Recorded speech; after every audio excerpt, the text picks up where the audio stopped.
hello लोगोफोर नोंथांमोनखौ advance Bodoland YouTube चेनेलाव बयखौबो बरायबाय लोगोसे दिनैनि गोदान भिडिअ नोंथांमोनखौ बयखौबो बरायनाय थाबाय आं भिडिअ खालामिया जोबोर गोबावसैमोन माखासे प्रब्लेमनि थाखाय आं भिडिअखौ बानायनो हायाखैमोन नोंथांमोना दिनैनिफ्राय बे चेनेलाव रेगुलार भिडिअ नुबाय थानो मोनसिगोन नोंथांमोना चेनेलखौ साबस्क्राइब खालामनानै लाबानो जाबाय आं दिनै मानि सायाव भिडिअ खालामनो नागिरदों नोंथांमोना भिडिअनि टाइटेल एबा थाम्बनेइलाव नायनानै मिथिखाबाय जानो हागौ जुदि नोंथांमोना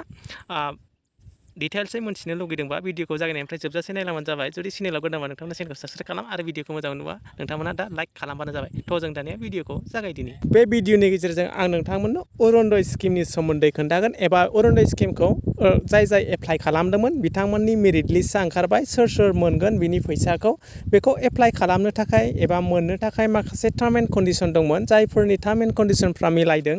बिथांमोना बे अरुनदय स्किमनि फैसाखौ मोनगोन नोंथांमोना मिथिखागौ जाय बिथांमोना अरुनदय स्किमनि नेम लिस्ट दं बिथांमोना 830 रुपिस मान्थलि मोनबाय थागोन होननानै नोंथांमोना सिगांनो मोनथिखादोंमोन आरो गोबां गामिनि मानसिफ्रानो एप्लाइ खालामदोंमोन नाथाय जायफोर एप्लाइ खालामदों बिथांमोनानो मोनजोबनाय नङा बेयाव माखासे जाय मोनगोन आं बेफोरनि लिस्टखौ बेयाव वेबसाइटआव होनाय दं बे वेबसाइटआव बोरै नायनांगौ आं नोंथांमोननो खोन्थानि बियो अरुनदय स्किमनि अफिसियेल वेबसाइट नोंथांमोना बेयाव नुखादों आं बिनि लिंकखौ भिडिअनि डिसप्लेआव होखागोन नोंथांमोना बेबायदि होनानै नायबानो जाबाय नोंथांमोना बे वेबसाइटआव थुनाय लोगो लोगो बेबायदि इन्टारफेस फैनाय नुनो मोनगोन नोंथांमोना बेबायदि इन्टारफेस फैयोबा नोंथांमोना बेयाव नुनांगोन भिउ स्टेटास होनाय दं नोंथांमोना बे भिउ स्टेटासआव क्लिक खालामनांगोन क्लिक खालामनायनि उनाव बेबायदि इन्टारफेस नुनो मोनगोन नोंथांमोना बेयाव जोंनि आसामाव बेसेबां डिस्ट्रिक्ट दं नोंथांमोना बेयाव नायनो हागोन गावबागाव डिस्ट्रिक्ट जुदि नोंथाङा बाक्सानिबा नोंथाङा बाक्सायाव क्लिक खालामदो बे बाक्सायाव नङाबा नैबे थिराव क्लिक खालामाबो जागोन जुदि नोंथाङा चिरांनिबा बे चिरां नुनायाव जुदि नोंथाङा बङाइगाव डिस्ट्रिक्टनिबा बङाइगाव होबानो जाबाय नोंथाङा मा डिस्ट्रिक्टनि नोंथाङा बेखौ होबानो जाबाय सापस आं चिरांनिखौ नायनोसै जोंनिया चिरां बे चिरां नुदों नोंथांमोना बे चिराङाव क्लिक खालामाबो जागोन नङाबा नोंथांमोना बे थिर नुदों बे थिराव क्लिक खालामबानो जाबाय जायखिजाया मोनसेयाव क्लिक खालामदो क्लिक खालामनायनि उनाव बेबायदि नोंथांमोना इन्टारफेस फैनाय नुनो मोनो माने नोंथांमोना बेयाव बेनिफिसियारिनि सिरियाल नाम्बार हमनानै ला बेखौ सिरियाल नाम्बार नुगोन बिनि उनाव नोंथांमोना बेयाव बेनिफिसियारिनि नाम जायफोर बेखौ एप्लाइ खालामदोंमोन नोंथांमोना मिथिखायो आइजोफ्राल' बे स्किमखौ एप्लाइ खालामनो हागोन एबा बेनिफ्राय बेनिफिट्स मोननो हागोन बेयाव नोंथांमोना नुनो हागोन नै बिथाङा अनजिमा बसुमतारी बिथाङा मा समस्तिनि एबा मा समस्ति माने जेन'बा नोंथांनि एमएलए समस्ति बियो बिजिनि बिथाङा बिजिनि समस्तिनि माने जोंनि चिराङाव मोननैल' दंखायो नालाय बिजिनि आरो 31 एसटि सिडलि बेयाव नायनो हागोन नोंथांमोना बियो सिडलि समस्तिनि नोंथांमोना बिनि अनगायैबो बिथांनि डिटेल्सखौ नायनोबा नोंथांमोना बे थिराव थुनो नांगोन बे थिराव थुबा नोंथांमोना बे अनजिमा बसुमतारीनि डिटेल्सखौ नुगोन बिथाङा मा जायगानि बिथाङा बेसेबां बैसोनि 32 इयार्स बिथाङा चिरां डिस्ट्रिक्टनिनो आरो बिथांनि गामिनि नामा बिक्रामपुर आरो बेयाव पन्सायत माने बिसिडिसिआ बेंटलानो गोलैयो बिथाङा बे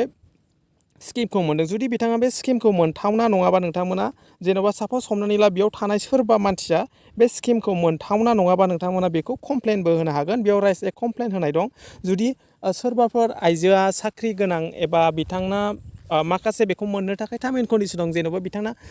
बिथांनि न'खराव गारि गंनै एबा साखा खब्रै गारि दं बेफोरबायदि थानायबा बे स्किमखौ मोननाय नङा नोंथांमोना बेनि सोमोन्दै आं सिगां भिडिअ खालामखानाय दं सोर मोनगोन बे भिडिअखौबो नायनो हागोन जुदि नोंथांमोना बेखौ सोरबाफोरनि नामा मोनथावना नङामोनब्ला नोंथांमोना बेखौ मोनथिनायमोनब्ला बेखौ कमप्लेन होनो हागोन बेयाव राइस ए कमप्लेनाव होनांगोन होनायनि उनाव नोंथांमोना बेयावनो बेयाव हमनानै ला जुदि नोंथाङा कमप्लेन होनोबा नोंथांनि नाम मबाइल नाम्बार गासैखौबो डिटेल्स होनांगोन आरो बेयाव नोंथांमोना नुदों बेयाव जुदि बेयाव होनाय टार्म एन्ड कन्डिसनजों बिथाङा मिलायाखैबा बे स्किमफोरखौ मोननाय नङा एबा नोंथांमोना बेयाव नायबानो जाबाय बिथाङा आसामनि रेसिडेन्ट आसामनि थागिबि नङा दासान्दि बिथाङा आसामाव थाला बेफोरबायदि माखासे टार्म एन्ड कन्डिसन होनाय दंखायनो जुदि बिथांनि फेमिलि इनकामा बोसोराव 2 लाखसनि गोजौआव जायोबा बिथाङा मोननाय नङा बेफोरबायदि जेन'बा नोंथांमोना कमप्लेन होनो हागोन बिथाङा जुदि साख्रि एरिफोर दङबा दानिया बेक फैफिननानै नायदो बेयाव नोंथांमोना नुगोन जुदि नोंथाङा बे नेक्स्ट होनानैबो नायनो हागोन जुदि नोंथाङा नोंथांनि गामिनि एबा नोंथांनि बिमाफोरनि एबा सोरबा गामिनिखौ डाइरेक्टलि नायनोबा नोंथांमोना बेयाव नाम सार्च खालामनानैबो नायनो हागोन सापस हमनानै ला आं मोनसे नाम नायनि बेयाव हमनानै ला आं फुइन' होबाय फुइन' होनाय लोगो लोगो बेयाव नोंथांमोना नुगोन फुइन' दैमारि बिथांनि बेनिफिसियारि नाम्बार आरो बिथांनि नेमखौ नुगोन बेयाव नोंथांमोना क्लिक खालामनाय लोगो लोगो बिनि डिटेल्सखौ नुगोन 26 बिथाङा 22 बोसोरनि बिथांनि डिस्ट्रिक्टआ चिरां डिस्ट्रिक्टनिखौ नायखादों नालाय जों स्पेसि बिथांना चिरां डिस्ट्रिक्ट आरो बेयाव बिथाङा गामिखौ नुगोन 2 नं बलदि आरो बिनि पन्सायत माने जोंना